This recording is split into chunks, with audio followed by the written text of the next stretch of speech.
Houthis. Trump से पूछा गया कि भाई ये हूती धमकी उनकी दे रहे हैं, what do you have to say to that? कहता हमने हूतियों से पहले भी डील किया, हम हूतियों से कभी भी डील कर सकते, हम हूतियों को कभी भी ठिकाने लगा। गुड। तो सर ये हूती धमकी उनकी दे रहे, क्या करे? कहता कुछ नहीं, we have ways and means of settling Houthis. ये ट्रम्प का कहना है। सऊदी अरबिया जाने वाले 4 शिपों ने कोर्स बदल दिया क्योंकि हूतियों ने बोला हम आपका जहाज फोड़ देंगे। उन्होंने कोर्स बदल दिया। Kind of blockade of Saudi Arabia on है, ठीक है जी। और हूतियों ने असला बारूद और मिसाइल लगा दिया आपके बारबर मंडेल की तरफ। तो बारबर मंडेल जो है वो बेसिकली हूतियों के भी कंट्रोल में, उनके ड्रोन्स और मिसाइलों के, but Israel is looking over them, that's not a problem. उनके कंट्रोल में है, उनका इरादा है कि वो बारबर मंडेल को बंद करें। तो बारबर मंडेल का बंद होने का मतलब है 22% क्रूड और 33% container traffic of the world passes through that strait. इसीलिए ट्रम्प कह रहा अगर push comes to shove will handle Houthis, नहीं तो हमारे पास व्यवस्थाएं तो है। आज एक और चमत्कार हो गया। जोसेफ अयोम को समर्थन मिला मोहम्मद बिन सलमान से और एक टीम बनी है जिसमें अमेरिका, इजराइल और लेबनान काम करेंगे और लेबनान को हिजबुल्लाह से डिसआर्म कराने में मदद करेंगे। इस टीम का लीडर है इजराइल। इजराइल के संरक्षण में, इजराइल के सानिध्य में, इजराइल के नेतृत्व में ये टीम बनेगी और इसका काम होगा कि वो आपको ये टीम आपको मदद करेगी to get rid of Hezbollah. पहली बार इजराइल के नेतृत्व में ये काम हो रहा है, इसमें अमेरिका और लेबनान पार्टनर, ये एक और बात है। और इसको सपोर्ट किया मोहम्मद बिन सलमान। अब मोहम्मद बिन सलमान साहब पे एक और बात करें आपकी, बहुत महीने पहले की बात है, मैंने आपको भारत विचार पे कहा था, मैंने कहा अमेरिका के एनर्जी सेक्रेटरी गए थे सऊदी और सऊदी में न्यूक्लियर एनरिचमेंट की बात करके क्रिस राइट। मैंने कहा यार ये क्या डुअल स्टैंडर्ड्स और ये मोहम्मद बिन सलमान क्या गेम खेल रहे। किसी को याद आ रहा है, कोई रेगुलर व्यूअर है हमारे अभी जो है, मैंने कहा था ये गया है और सऊदियों को यूरेनियम एनरिचमेंट की का काइंड ऑफ एमओयू साइन करे। Do you remember any of the old reverse है? 2-4 महीने पहले की बात है। तो उसके बाद आपको बड़ा इंटरेस्टिंग किस्सा सुने वाला। Do you remember anybody? अगर है तो 1-2 कमेंट्स डाल दीजिए, आई विल कम टू। भाई किसी को याद है? लगता सब भूल गए। चलिए अगर आपको याद आए तो कमेंट्स के माध्यम से डाल दीजिए।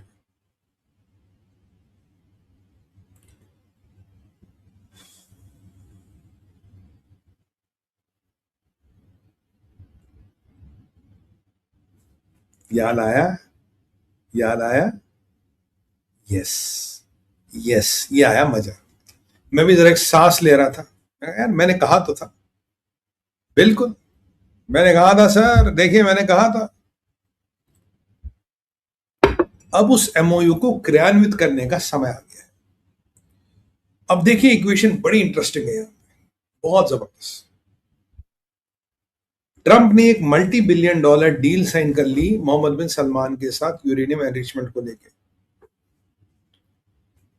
और ये डील जब साइन हो रही है, वहां ईरान में क्या हो रहा है? जो भी ईरान का nuclear facility, anything to do with nuclear will be decimated. जो भी न्यूक्लियर से किसी भी चीज का लेना देना आपको होगा उसको हम पूरा खत्म कर देंगे, उसको उसका दैंड कर देंगे, ये अमेरिका कह रहा। तो मैंने आपको कहा था एक परिस्थिति सोचिए, तब मैंने कहा ईरान की न्यूक्लियर फैसिलिटी खत्म हो और यहां एनरिचमेंट का सौदा आप सऊदी से कर लो, that changes the complete equation of middle east. Matter of 2-3 साल सऊदियों के पास यूरेनियम एनरिचमेंट आ जाएगी और ईरानियों के पास यूरेनियम एनरिच के नंबर पर कुछ नहीं होगा। ईरान सऊदियों से कहीं दशक आगे था, बट ऐसा जियोपॉलिटिक्स की पलटी मारी कि ईरान खत्म और यूरेनियम मैनेजमेंट का एग्रीमेंट ट्रंप साइन करा मोहम्मद बिन सलमान के साथ।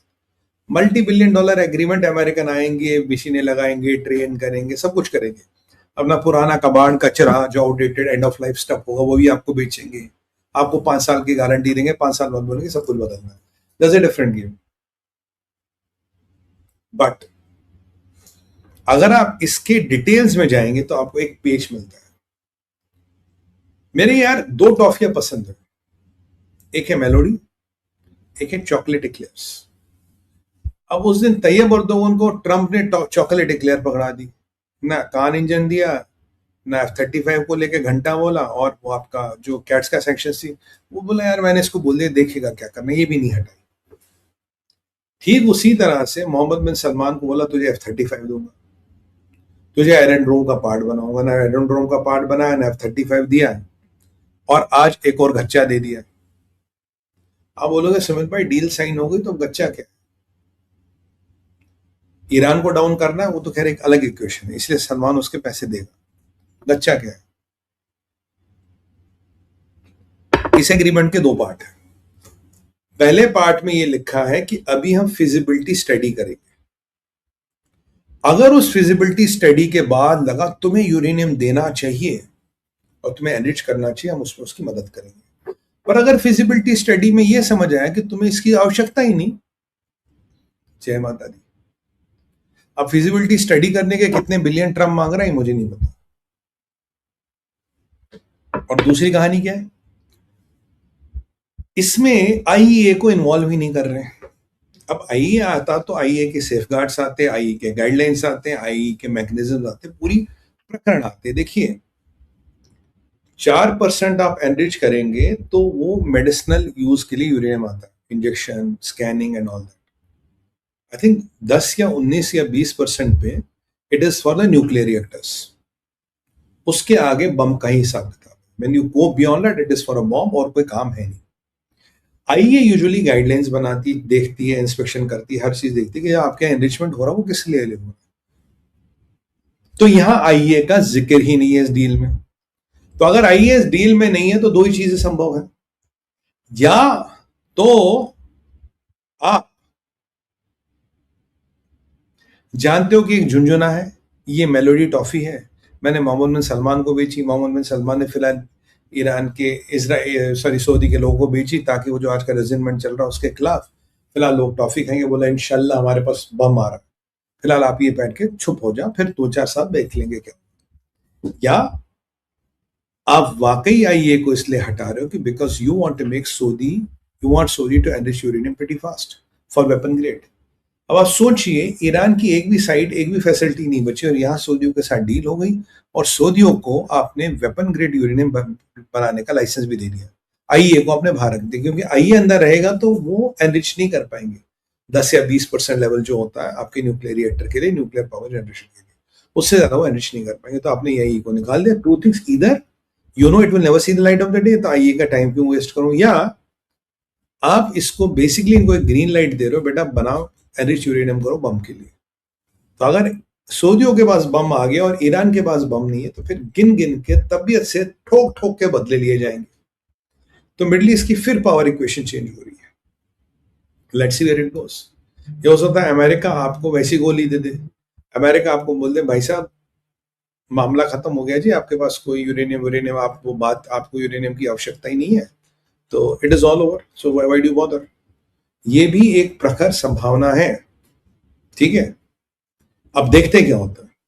अब आगे चलते हैं पाकिस्तान। पाकिस्तान नेवर डिससेटिस्फाइज। पाकिस्तान तो ऐसी जगह है कि जहां जाके ही है तबीयत खुश हो जाती है। पाकिस्तान जाने से पहले जरा जितने भी भाई बहन जरा वीडियो को लाइक तो कर दें और हाइप जरूर कर दें। और अगर आप स्मार्टफोन से देख रहे हैं इसको हाइप जरूर करें, लाइक जरूर करें, क्योंकि वो बहुत जरूरी है। लाइक और हाइप करना बहुत जरूरी है।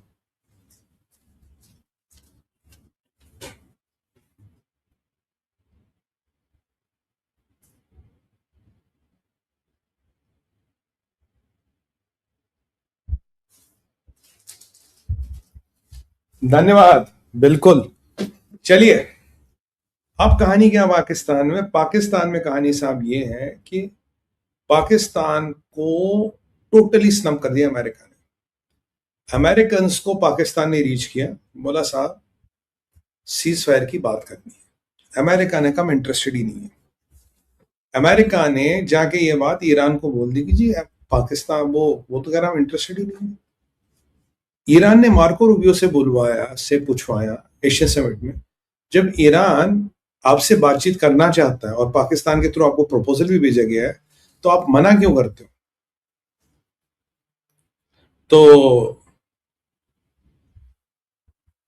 तो उन्होंने बोला भाई देखो ऐसा है, हम नेगोशिएशन के फेवर में हैं, बट अब की बार हम नेगोशिएशन ईरान से डायरेक्ट करेंगे, और जब भी नेगोशिएशन होगी तो मिलिट्री अपना काम करती रहेगी। जो मैंने कल बोला, मैं कहा भाइयों एक बात बताओ, ये कहां का रूल है यार? Bombing and blockade can not go together. तो bombing, blockade and negotiation all can go together. और पाकिस्तान पे क्या बोला था इन्होंने? बोला यार तुम हमें 10 दिन का विंडो दिलाओ, बिकॉज चाइना से माल लाना है, हथियार सेट करने हैं, फिर जहाद करना है। और यहाँ अराची ने ऑलरेडी बम फोड़ लिया, कहता जी रिजीम के अंदर तो इंटेलिजेंस सारे डिसीजन लेती है, रिजीम के पास तो कुछ है ही नहीं। फिर ये भी खबरें आ रही कि भाई मुश्तबा खमीनी ईरान में नहीं है, और मुल्ला मुनीर को अब पाकिस्तान की अपोजिशन कह रहे यार तेरी तो अमेरिका में चलती नहीं है, तू तो हमें कह रहा था मैं तुम्हें कश्मीर दिलाऊंगा, यहाँ तो ट्रंप तुझे अपॉइंटमेंट नहीं देता। तू कह रहा था तुम्हें कश्मीर दिलाएगा, ट्रंप तुझे अपॉइंटमेंट देता, ट्रंप तो तेरा नाम ही नहीं लेता। और आज एक सवाल पूछा गया अमेरिकन प्रेस सेक्रेटरी से, बोला साहब ये पाकिस्तान जो है इसका अफगानियों ने इस पे हवा पानी इसका बंद कर दिया, और अफगानिस्तान से आपके रिलेशन है, वो पाकिस्तान पे अटैक कर रहे हैं, और अफगानी ये कहानी किस्सा, आप क्या बोलेंगे इस पे?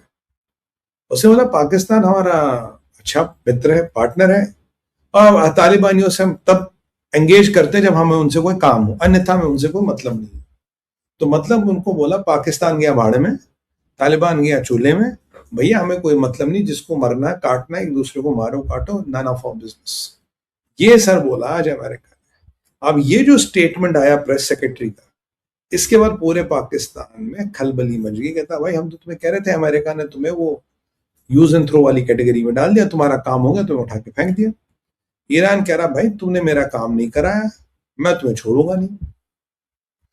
और अब सबसे बड़ा एक्सपोज है भारत विचार पाकिस्तान को। देखिए पाकिस्तान कोई भी काम पैसे लेके करता है तो आप जानती है, पाकिस्तान हीरा मंडी है, आप जानती है। आखिर कितने में बिका पाकिस्तान? आखिर कितने में डील हुई थी पाकिस्तान की? पाकिस्तान का काम था ईरान को बेचना, ईरान को मुर्गा बना के दाना, पर ईरानी थोड़े ज्यादा शाणे निकले, बना के दाना और ऐसी तैसी।